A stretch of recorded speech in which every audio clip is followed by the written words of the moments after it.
जय श्री राम, जय श्री राम। बड़े सौभाग्य की बात है कि आज हम इस पावन भूमि अयोध्या नगरी में राम भक्त हनुमान के चरित्र का वर्णन सुन रहे हैं। और आज हम अयोध्या आए हैं, तो अयोध्या हम किस लिए आए हैं? भगवान राम के लिए आए हैं ना, आए हैं। और अयोध्या नगरी अपने आप में अद्भुत है। अब अयोध्या असली में अयोध्या का मतलब क्या है? ये अयोध्या शब्द क्यों चुना गया? क्योंकि अ में ब्रह्मा होता है और य में विष्णु, और जो ध होता है अयोध्या का, उसमें रुद्र है। यानी हर भगवान का, ब्रह्मा विष्णु महेश का, तीनों का इस अयोध्या नगरी से जुड़ाव रहा है। और इस अयोध्या नगरी का निर्माण किसने किया? इस अयोध्या नगरी का निर्माण किया सूर्य के पुत्र वैवस्वत वज्र महाराज ने।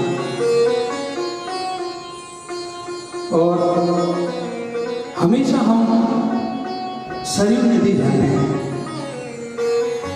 क्या कोई बता सकता है कि ये सरयू नदी के पीछे क्या रहस्य है? आज हम जाते तो हैं सरयू नदी में, बस घूम के आए हैं, उससे ऊपर हमें कुछ नहीं मालूम। एक बार क्या होता है कि शंकासुर नाम का दैत्य वो वेदों को चुराकर समुद्र में गिरा देता है और वो भी छिप जाता है। जब भगवान विष्णु को पता चलता है कि उसने वेद चुराया, तो उसी वक्त भगवान विष्णु मत्स्य अवतार ले लेते हैं और उसका वध कर देते हैं। और जो वेद रहते हैं वो भगवान ब्रह्मा को सौंप देते हैं कि आप ठीक से रहिए। और उसी हर्ष में भगवान विष्णु के आंसू निकल जाते हैं। जैसे आंसू नीचे आता है, ब्रह्मा जी उस आंसू को मानसरोवर में कैद कर लेते हैं। कैद करने के बाद ये वैवस्वत महाराज से देखा नहीं जाता। वो बाण मारते हैं और मानसरोवर की जो झील होती है ना, वो खुल जाती है और वो आंसू निकल के बाहर आता है और फिर वही आगे जाके सरयू नदी बन जाती है। बोलिए जय श्री राम। आज हम सभी बैठे हैं, हम सोचते हैं कि अयोध्या नगरी हम अपनी मर्जी से आए, लेकिन ये जो भावना है हमारी, ये एकदम गलत है। ये भगवान ने चाहा है आप लोगों को यहाँ पर आने के लिए, अयोध्या नगरी में रहने के लिए। ये उसका संकल्प है, ये आप लोगों का नहीं है। जरूर आप लोगों ने कोई ना कोई कर्म किया होगा जो आज अयोध्या नगरी में आप कथा सुन रहे हैं। और कितना अच्छा अवसर है कि सामने राम दरबार, हम राम दरबार के सामने रहते हैं। और हनुमान शब्द एक अपने आप में अद्भुत है, जिसकी रूपरेखा का वर्णन नहीं किया जा सकता। आज हनुमान जी को कई नाम से जाना जाता है। मारुति नंदन, पवन पुत्र, अंजनी पुत्र। लेकिन देखा जाए तो हम हनुमान जी को किस तरह से जानते हैं? हम बोलते हैं वो तो श्री राम भक्त, वो भगवान के भक्त हैं। अब हम बोल तो देते हैं कि भक्त है, लेकिन असली में भक्त का मतलब मालूम है आपको? भक्त बनना इतना आसान नहीं है। भय यानी भगवान तो होता है, लेकिन जो आधा कटक के रटन का वो कर्म होता है। बड़ी मेहनत से भगवान की पूजा कीर्तन और सब कुछ करने के बाद भगवान को पाते हैं। और फिर क्या होता है? तय यानी तमीज, भगवान से व्यवहार बनाते हैं। लेकिन यहाँ तो इंसान खुद में आपस में व्यवहार नहीं बनाते हैं, तो फिर भगवान से कैसे व्यवहार बनाएंगे? आज मीराबाई थी, नामदेव जी थे, भगवान से काफी प्रेम था। वो तरसते थे कि भगवान के दर्शन कब होंगे। थोड़े थोड़े टाइम में दर्शन होते थे तो रोते थे कि मेरे जो भगवान है, मेरे आराध्य है, वो कहाँ चले गए। लेकिन हम ऐसे हैं, दर्शन तो दूर की बात है। आज के टाइम में कोई भी कहीं पे भी जाता है तो पहले हमारा ध्यान कहाँ जाता है? अरे वो सामने है ना पुचका वाला, पहले पुचका खाएंगे फिर तो दर्शन कर लेंगे, क्या दिक्कत है? तो पहले हमारा मन खाने में लगा रहता है और फिर भगवान का दर्शन करते हैं। मैं आज इस व्यासपीठ से बोलता हूँ, अगर कोई भी इंसान सही में भगवान का दर्शन करना चाहता है तो वो कर सकता है आज के समय में, लेकिन उसके लिए दिव्य दृष्टि चाहिए। जिस तरह रामकृष्ण परमहंस थे, वो तो अभी की बात है ना। रामकृष्ण परमहंस माता से बात करते थे, माता हमेशा उनको निहारती रहती थी। और रही बात कर्मों का फल तो मिलना ही है, क्योंकि ये तो भक्तों को भी मिलता है। जो नरेंद्र थे, विवेकानंद, रामकृष्ण परमहंस के गले में कैंसर हो गया था।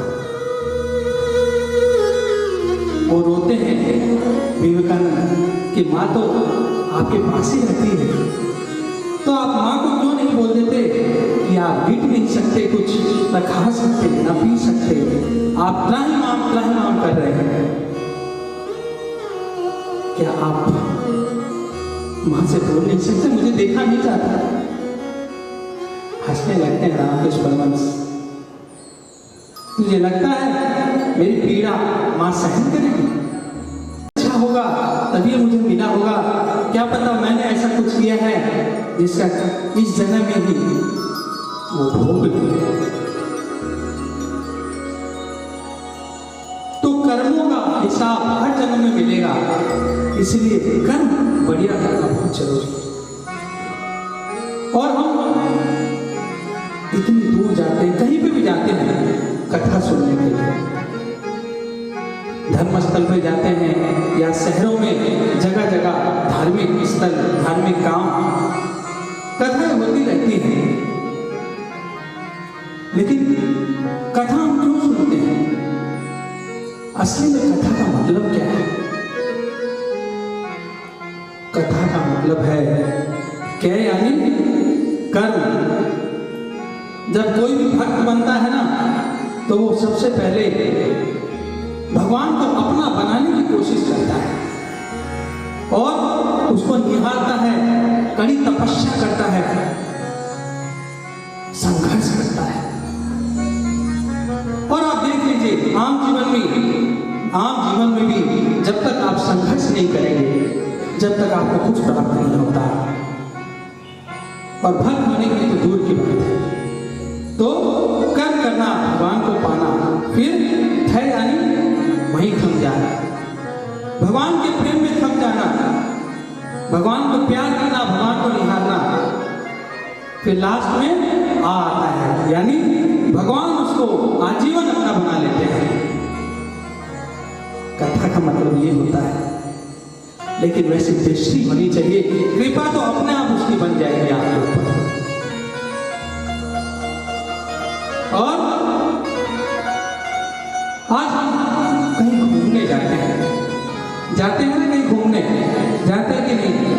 सब शौक से कोई कहीं जाता है, कोई कहीं जाता है, अपने बच्चों के साथ घूमने जाता है तो आनंद आता है, अपने दोस्तों के साथ जाता है तो आनंद आता है। लेकिन अगर हम वही कथा धार्मिक स्थल में सुनते हैं तो वो परमानंद में बदल जाता है।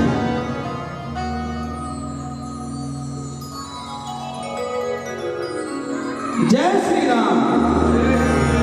अरे बोलो तो सही। भगवान के जो भक्त होते हैं ना, बालाजी के भक्त, अब हनुमान जी को देख लो, वो भक्त ऐसे थोड़ी बने, मुस्कुराते रहते हैं और कीर्तन भजन करते रहते हैं। जितनी तकलीफ आओ, चाहे कितनी दुख आए, कभी गौर नहीं करना चाहिए। और देखिए, परिवर्तन निश्चित है। दुख होगा तो सुख होगा, और सर्दी होगी तो गर्मी होगी, लेकिन परिवर्तन ऐसा शब्द है जो कभी नहीं बदलता है। तो फिर दुख करने का तात्पर्य क्या है?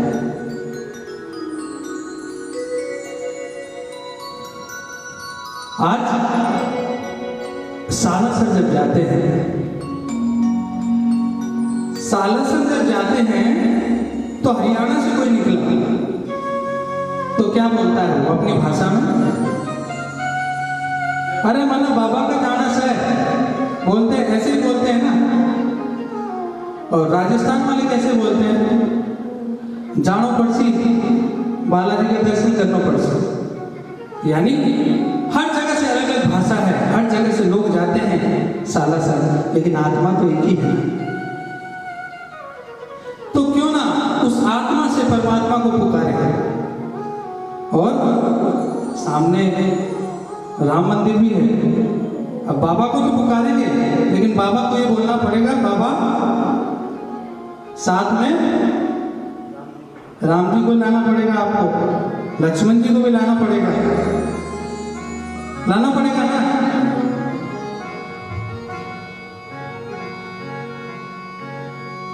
हरे राम हरे राम,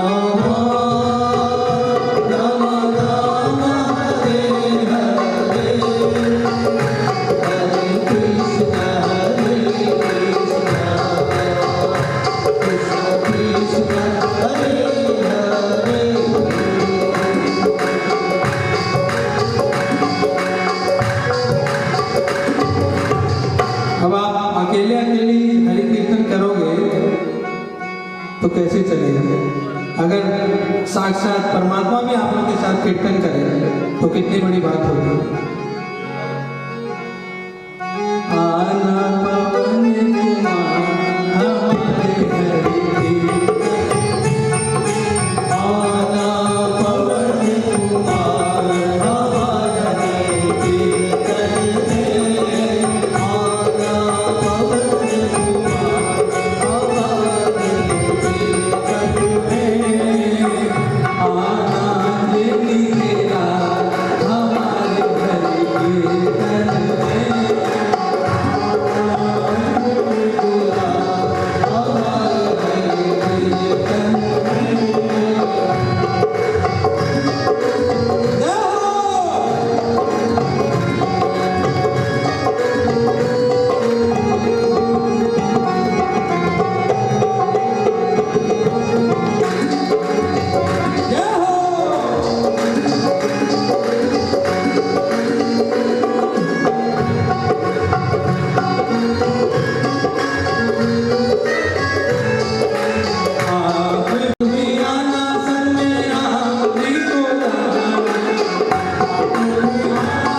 और आंखों में जुनून, दिल में खुशी और आंखों में जुनून, हनुमान की धुन में रहने का अलग ही सुकून।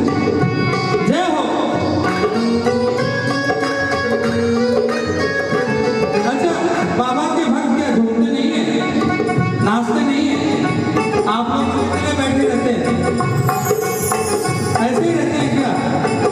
अब सालासर जाते हो जब, और जब यात्रा निकलती है तो देखते नहीं हो आप कैसे लोग झूमते हैं।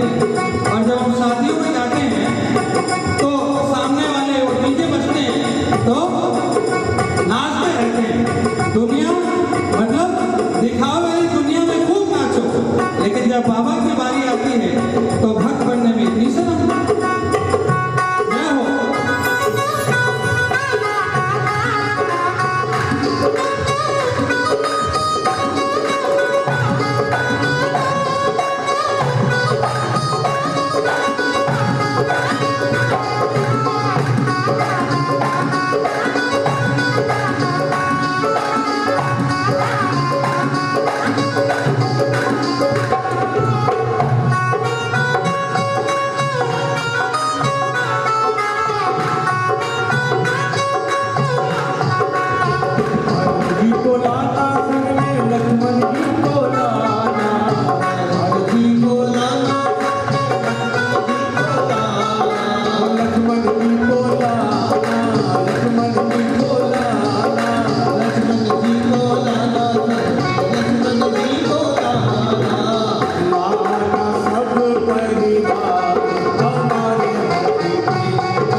देखो, मैं तो देखूं ना देखूं, लेकिन वो जरूर देखता है। तो जब जय श्री राम बोलूं तो उठा दिया करो, धाम है यहाँ।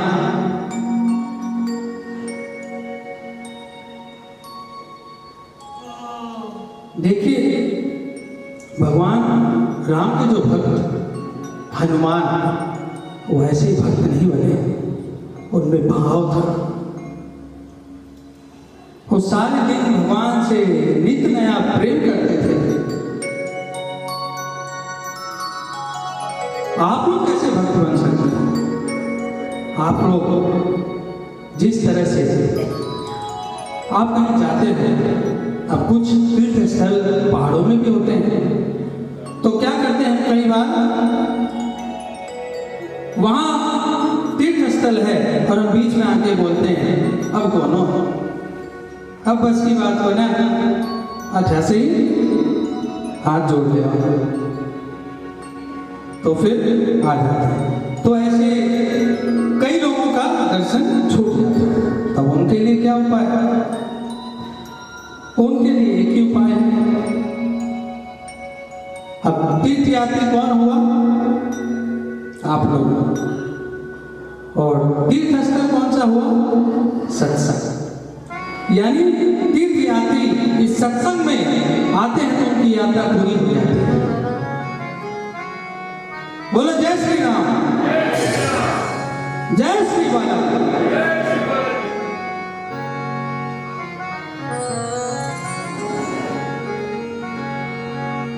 तो भाव का मतलब क्या है? महात्मा बुद्ध का नाम सुना है आप लोगों ने? सुना है? महात्मा बुद्ध के शिष्य थे, कोई दूसरे गांव से आए थे और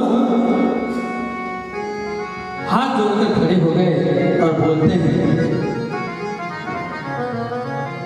हे महात्मा बुद्ध, हम चाहते हैं कि हमारे गांव में भी आपका सानिध्य हो। हम चाहते हैं कि आप कीर्तन करें, सत्संग करें वहां। तो महात्मा बुद्ध ने कहा, ठीक है मां।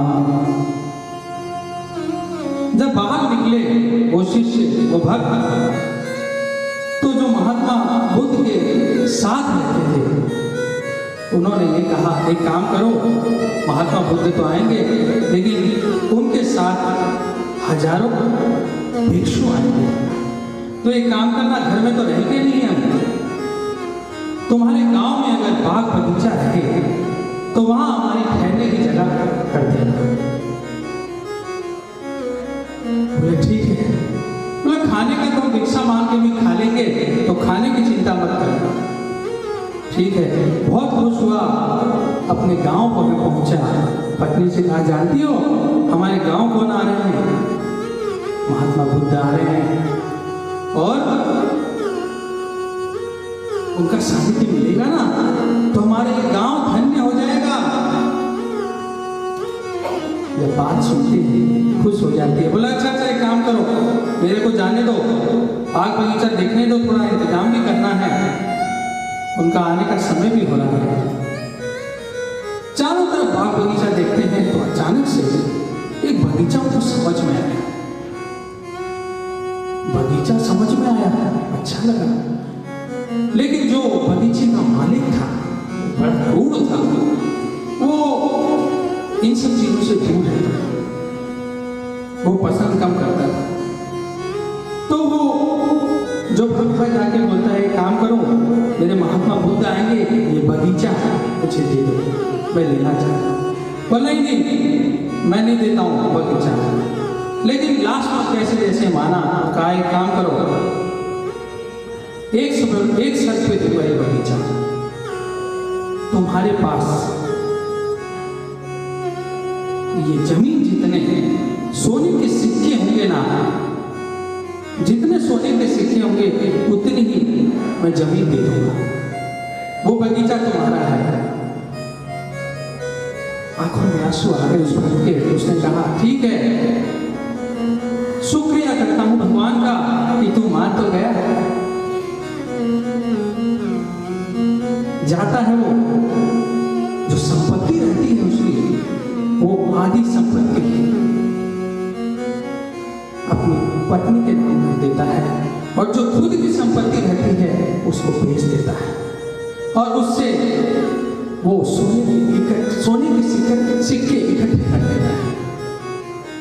और जाता है उसके पास, बैलगाड़ी पे सोने के सिक्के लगे रहते हैं उस पे, और वो धीरे धीरे बगीचे से स्टार्ट करता है सोने के सिक्के, और बेटा चला जाता है। जैसे जैसे आगे बढ़ता है उसका दिल पिघल जाता है उस बगीचे वाले, आंखों से अश्रुपात हो जाते हैं, और पकड़ लेता है उसे।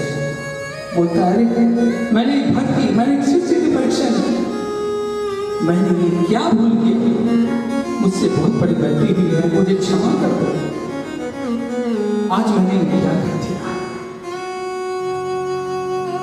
बोले एक काम करो, ये अपने सोने के सिक्के उठाओ। बोले नहीं, मैंने वचन दे दिया, अब जितने सोने के सिक्के हैं उतने तो मुझे लेना ही पड़ेगा। तो ये होता है भाव। और देखिए, दुख, कई बार जब दुख आता है हम पूजा पाठ भगवान को सबको भूल जाते हैं, हम स्वार्थी बन जाते हैं। लेकिन आपको लगता है, क्या आपको लगता है दुख आने से हमारा फायदा भी होता है? कैसे? हम सचेत हो जाते हैं, हम जागरूकता आ जाती है हमें कि अरे कुछ होने वाला है।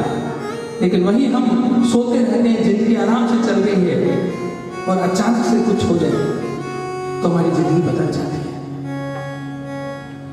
दुख सबसे बड़ा साथी है, हमारा शिक्षक है और गुरु है।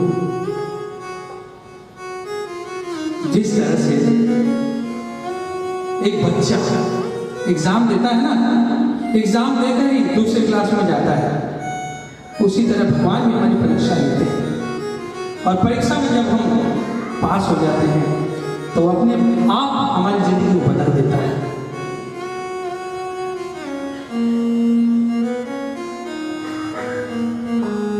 और देखिए, भगवान से हमेशा यही कहना चाहिए क्या कि भगवान हम पर ऐसी कृपा कर, ऐसी कृपा कर कि हम सारे दिन तेरा भजन करते हैं। अब प्रभु कृपा करम ए भांति सब तजी भजन करो मेरा। और मुझे मालूम है तू ऐसी कृपा करेगा ना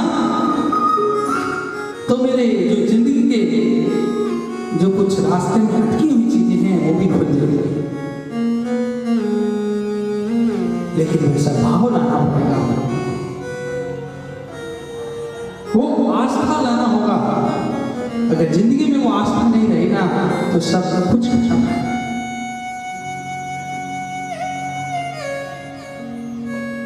देखिए, भगवान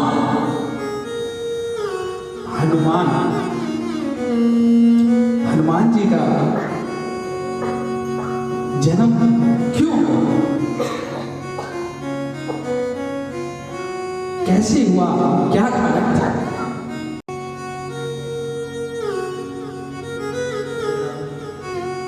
हरे राम हरे राम राम राम हरे हरे, हरे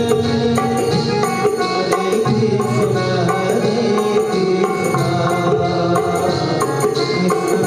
कृष्ण।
भगवान शंकर जब देखते हैं तो अति प्रसन्न होते हैं, देखते रह जाते हैं। हे प्रभु, आज आपका दर्शन हुआ, बहुत सौभाग्यशाली हूं मैं, हमेशा आपका ध्यान करता रहता हूं, आपको याद करता रहता हूं प्रभु।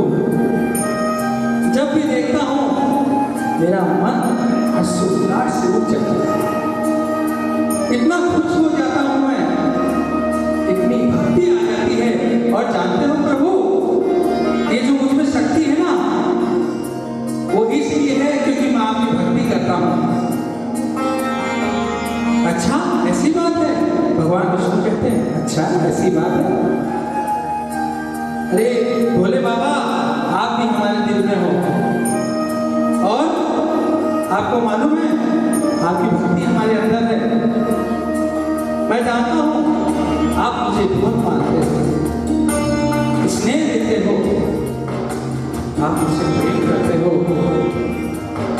तभी तो भगवान विष्णु मैं चाहता हूं कि क्यों ना आपकी सेवा में मैं जीवन भर लगा रहूं, क्यों ना आपके लिए मैं अवतार लूं। मुस्कुराने लगते हैं भगवान विष्णु। भगवान बोलते हैं ऐसी बात है तो ठीक है, फिर एक और अवतार मैं भी ले लूं। भगवान शंकर बोलते हैं ठीक है प्रभु, जब भक्ति और शक्ति का मिलन होगा तभी जन्म लेगा हनुमान। मेरा 11वां अवतार हनुमान के लिए, आपकी भक्ति के लिए होगा। प्रभु, मैं अपनी भक्ति बयान नहीं कर सकता आपके साथ, और आपकी सेवा में जब लगा रहूंगा ना मैं, तो मेरा दिल हंस उठेगा। इस तरह वार्तालाप करते हैं। और अब क्या होता है, एक बार की बात है जब भगवान इंद्रदेव को ध्रुव ऋषि भगवान की माला देते हैं और वो माला को वो पहनते नहीं, माला को वो पहनते नहीं है। वो क्या करते हैं, हाथी के सूंड पर रख देते हैं और वो हाथी उस माला को धरती पे गिरा देते हैं। ध्रुव ऋषि क्रोधित हो जाते हैं। जब क्रोधित हो जाते हैं तो श्राप दे देते हैं इंद्रदेव को, जा मैं तुझे श्राप देता हूं, तेरा जो रुतबा है वो खत्म हो जाएगा। इंद्रदेव घबरा जाते हैं और युद्ध होता है राक्षसों के साथ। तो वो युद्ध हार जाते हैं वो। अब इंद्रदेव घबरा जाते हैं। इंद्रदेव सोचते हैं अब क्या उपाय है, तो भगवान विष्णु के पास चले जाते हैं। भगवान विष्णु के पास बोलते हैं, भगवान ऐसी ऐसी बात है, मैं क्या करूं? तो प्रभु ने चिंतन किया। देखिए, इस चिंतन से बहुत बड़ी सीख मिलती है।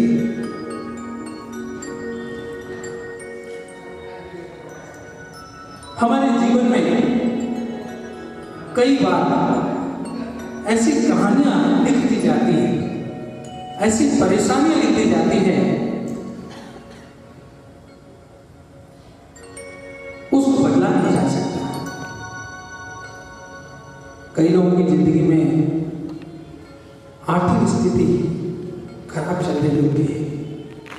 कई लोगों की जिंदगी में पारिवारिक प्रॉब्लम, यानी हम इसको बदल तो नहीं सकते, हम इसको हटा तो नहीं सकते, लेकिन हम इसको मैनेज तो कर सकते हैं। लेकिन कैसे? धैर्य नाम सुना है ना आपने?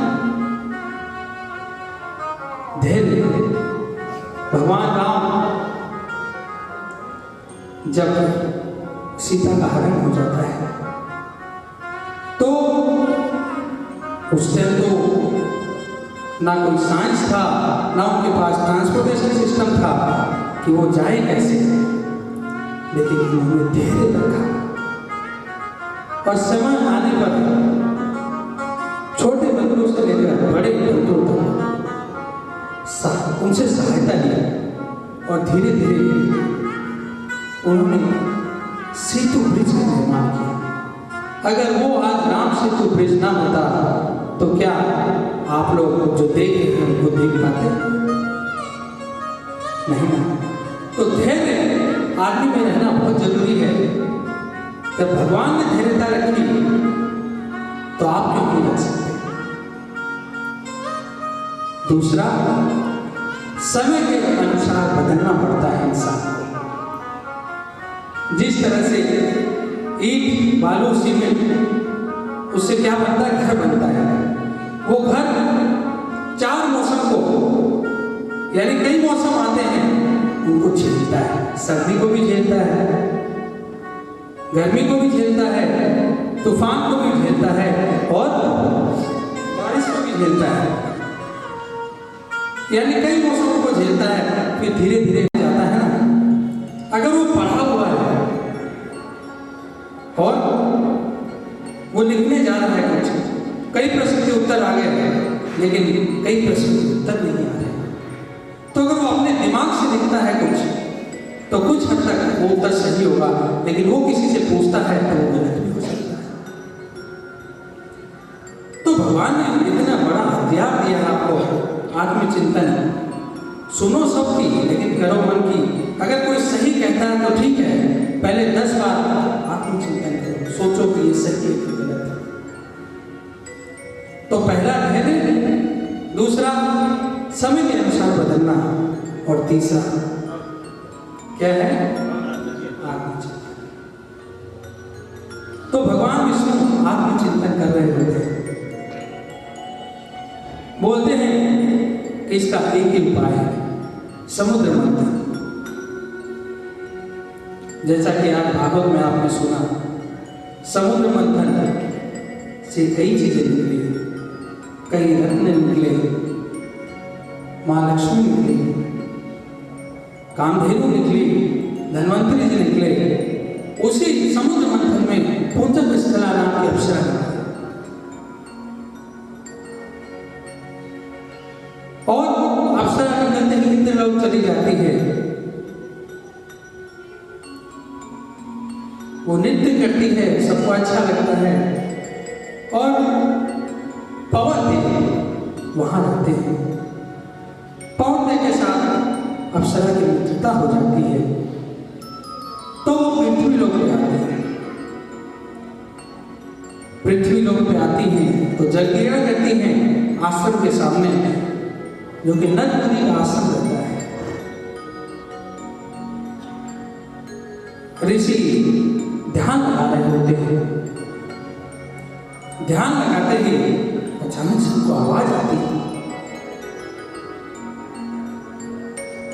उनको जब आवाज आती है तो देखते हैं कि झगड़ा कर रहे हैं।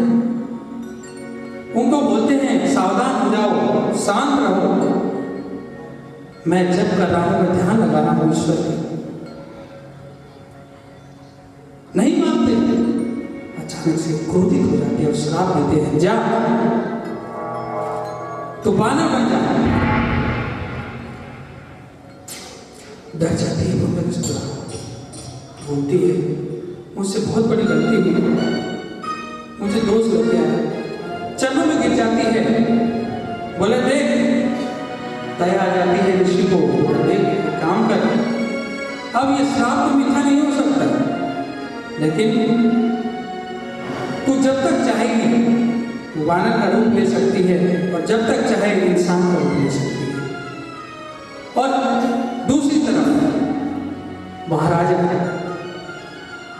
कोई महाराजा रहते हैं, जंगल में शिकार करने के लिए जाते हैं, हिरण की तरफ बाण छोड़ते हैं, हिरण के वो बाण लग जाती है और वो आश्रम में चला जाता है। जब वो महाराजा अंदर जाता है तो मुनि बोलते हैं तू कहाँ जा रहा है? बोला अभी भी जिसका शिकार किया था ना, मैं उसको पकड़ने जा रहा हूँ। अच्छा निर्दयी, तू जानवर को मारता है, जा मैं तुझे श्राप देता हूँ, तेरा भी बानर रूप हो जाए, कपिलाज बानर बन जाए। वो भी उस वक्त बानर बन जाता है। और इधर आप सभी जानते हैं कि चंद्रमा और सूर्य के बीच में जब भगवान मोहिनी रूप धारण के अमृत पिलाते हैं तो बीच में राक्षस होता है और एक घूंट अमृत भी पी लेता है, तो उसका चक्र से सर धड़ हो जाता है और वही राहु केतु हो जाते हैं। और भगवान शंकर को जब पता चला कि मोहिनी रूप धारण किया देवताओं के लिए, राक्षसों के लिए, तो समुद्र के तट पे आते हैं, भगवान से विनती करते हैं, भगवान मैं चाहता हूं एक बार और मोहिनी रूप धारण करके मुझे वो रूप आपका स्वर्ग रूप दिखाओ। भगवान इधर उधर होते हैं विष्णु, और अचानक से मोहिनी रूप धारण करके आते हैं, और वहीं भगवान शंकर का और मोहिनी का मिलन होता है। और उसी मिलन से ज्योत बीज निकलता है और वो नद मुनि के आश्रम में जाकर हवन कुंड में उस ज्योत में देता है। उसकी तेज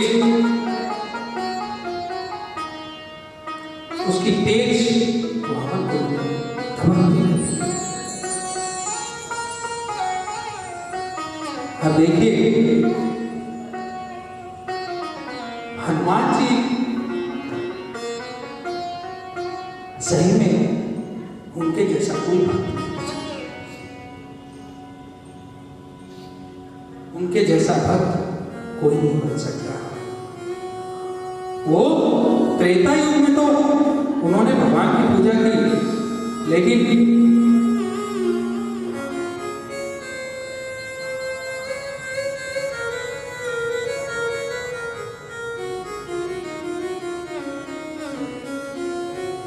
त्रेता युग में तो भगवान श्री राम की बहुत भक्ति की, लेकिन द्वापर में भी भगवान को याद कर रहे हैं।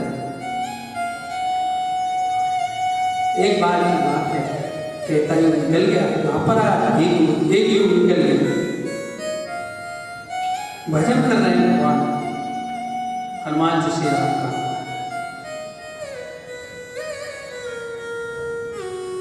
जय सिया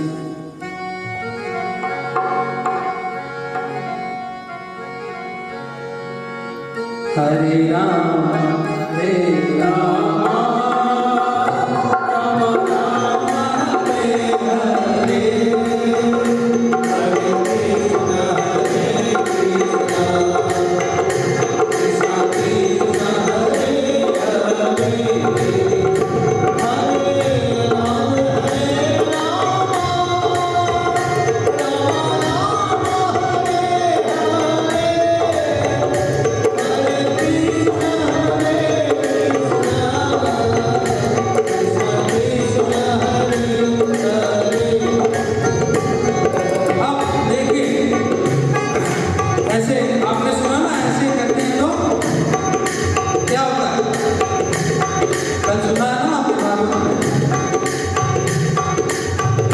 समुद्र में जब आदमी बहता है वो बोलता है भगवान बचाओ बचाओ, बोलता है तो उसका दोनों हाथ पकड़ लेते।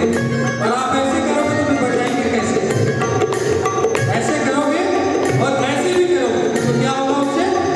उससे आपका शरीर भी ठीक रहेगा, हिलता रहेगा, बैठे बैठे कसरत भी होता रहेगा, दोनों चीजें होगी, भगवान की भक्ति में होगी और शरीर हिलने से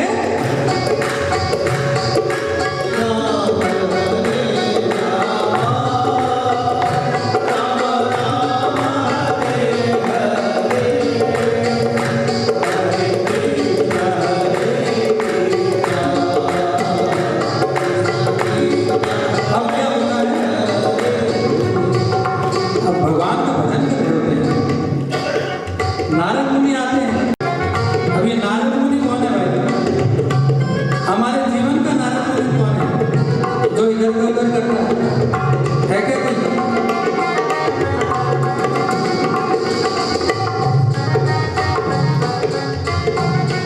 अच्छा कौन है क्या हमारे जीवन में कोई? पत्नी है,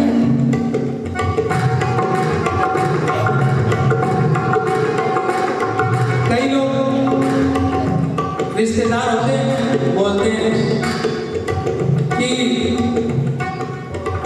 अरे जानती है तू, किसी घर में आते हैं रिश्तेदार, बोलते हैं जानती है तू वो चाचा की जो बेटी है ना, नई शादी हुई है अच्छे घर में, तो क्या करती है?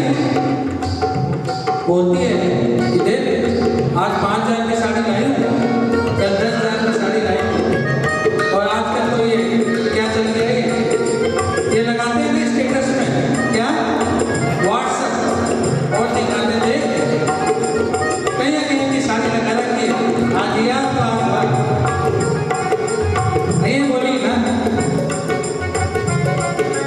और भी वो बेचारे जो पति है वो फंस जाते हैं, पत्नियां बोलती है आ जाने दो उनको, ऐसे बनना होता पति। बोलो जय श्री राम। तो नारद मुनि आते हैं तो बोले क्या बात है, भगवान श्री राम को तुम्हारे त्रेता युग में थे, अब तुम्हें लगता है कि भगवान तुम्हें दर्शन देंगे? हनुमान जी बोलते हैं वो तो आप ही बता सकते हो, और बोलते हैं हनुमान जी राम मिलन करे, राम मिलन करे, उसी रे भर नारद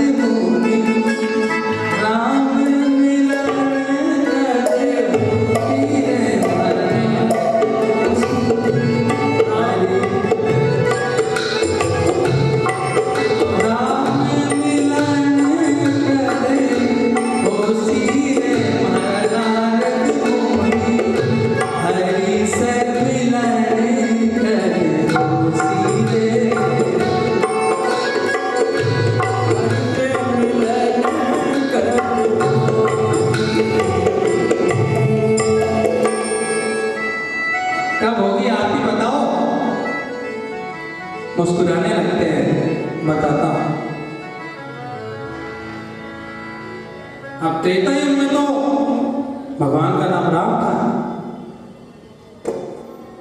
अब जैसे पिछले जन्म में आपका नाम राकेश रहा होगा, सुरेश रहा होगा, मनीष रहा होगा, इस जन्म में क्या वही नाम है क्या?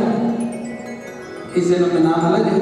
तो नारद जी ने कहा कि देखो त्रेता युग में तो नाम राम था भगवान का, अब जो द्वापर है वो द्वारका में बैठे हैं भगवान श्री कृष्ण नाम।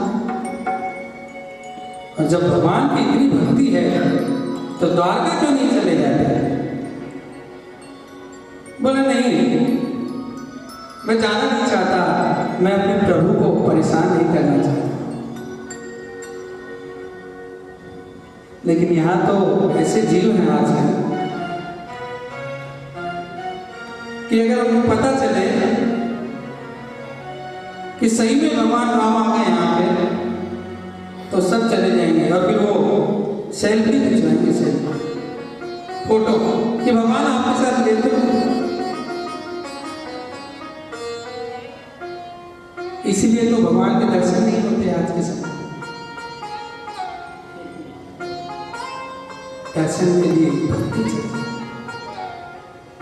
उस भक्ति के लिए आपको उसकी खोज करनी पड़ेगी। ये भक्ति होती कैसे है?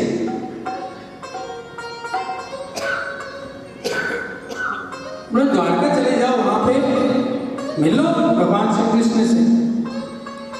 तो नहीं, मैं भगवान को परेशान नहीं करना चाहता। और अपने कामकाज में लगे होंगे और द्वारका के राजा हैं तो कई जिम्मेदारी हैं, सबको देखना पड़ता है। और ऊपर से मैं और चला जाऊं वहां, नहीं, मैं ऐसे करने वाला नहीं। नारद जी ने कहा ठीक है मत जाओ, एक काम करता हूं, मैं ही जाता हूं, बोलता हूं। हनुमान जी मना कर देते हैं, लेकिन वो ठहरे नारद जी। अब वो बेचारे बोलेंगे, श्री कृष्ण के पास जाते हैं, बोलते हैं प्रभु आपको मालूम है, याद होगा। बोला अरे क्या याद है, बता तो। अरे वो जो त्रेता युग में आपके भक्त थे हनुमान, मुस्कुराते हैं। अच्छा हनुमान क्या? हाँ बोलो बोलो। बोला प्रभु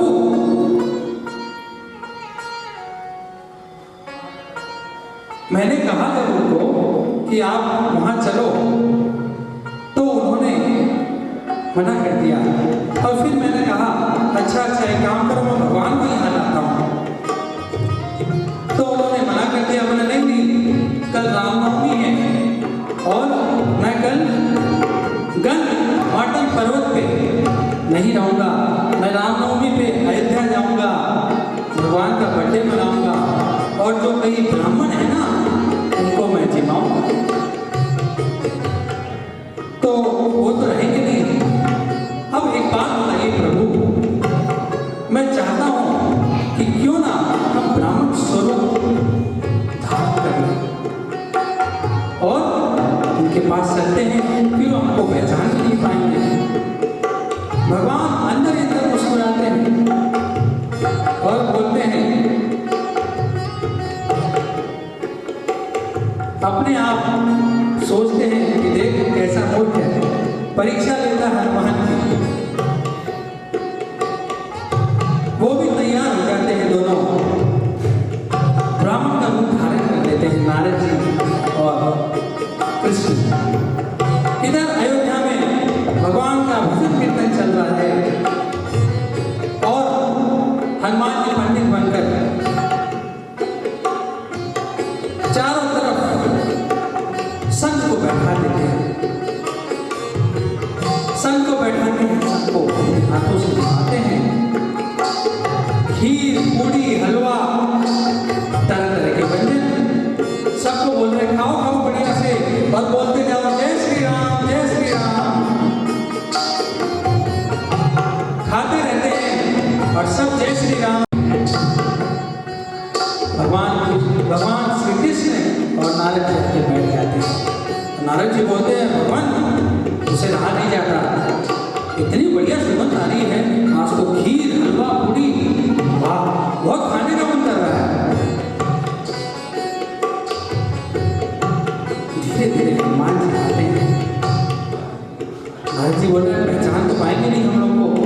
पीछे निकल जाएंगे। देते जाने जय श्री राम बोलते जा रहे हैं। अचानक से हनुमान जी की नजर भगवान श्री राम के चरणों पर पड़ती है और पहचान लेते हैं, अरे हे राम हे राम हे राम। चरण पकड़ लेते हैं, यही तो मेरे प्रभु हैं, यही तो मेरे श्री राम के प्रभु हैं, मेरे श्री राम के चरण। बहुत खुश होते हैं, उन चरण को निहारते रहते हैं और जो घमंड रहता है नारद मुनि का वो टूट के बिखर जाता है। और वापस आ जाते हैं द्वारकापुरी। नारद जी बोलते हैं, प्रभु सही में सच्चा भक्त है तो हनुमान है।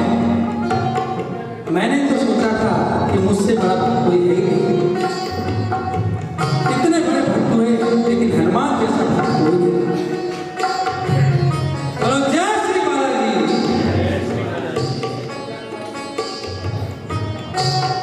अब क्या होता है कि महाराजा को भी श्राप मिलता है, बोले एक काम करो, दोनों जाके शिव की आराधना करो। दोनों शिव की आराधना करते हैं, पूज्य शिला और राजा। कई वर्ष हो जाते हैं और अचानक से भगवान शंकर प्रसन्न हो जाते हैं, बोलते हैं जाओ मैं तुम्हें आशीर्वाद देता हूं, अगले जन्म में